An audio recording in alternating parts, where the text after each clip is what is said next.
Eto naman mga kababayan 'no, ewan ko nakita ko 'to sa social media. Tignan niyo yung itsura, kung maganda ba siya. Ito yung skyway na ginagawa dun sa Cavite. Ang pangit 'no, hindi ko nagustuhan, promise. Tignan mo lumiit tas biglang lumaki yung kalye. Parang ano, 'no, parang ahas na busog.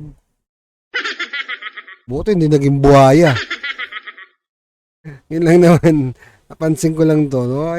Kayo mga kababayan, sa tingin niyo tama po ba yung pagkakagawa or ano? Parang sa'kin ang pangit tignan, eh. Samantalang sa mga ibang ano, sa kagaya sa mga ano, 'di ba, sa mga probinsya, 'di ba? Like sa Davao, ang ganda-ganda ng ano nila. Pagdating sa Cavite, iba. Sabagay, Cavite 'yan, eh.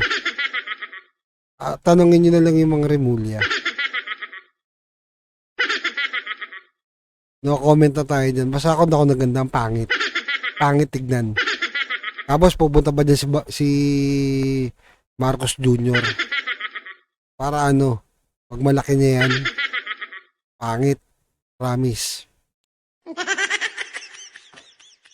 Tapos babaybayin nila yun, nakasakay siya sa likod ng pickup. No? Parang sagwaho tignan. Wala man lang ka design, no?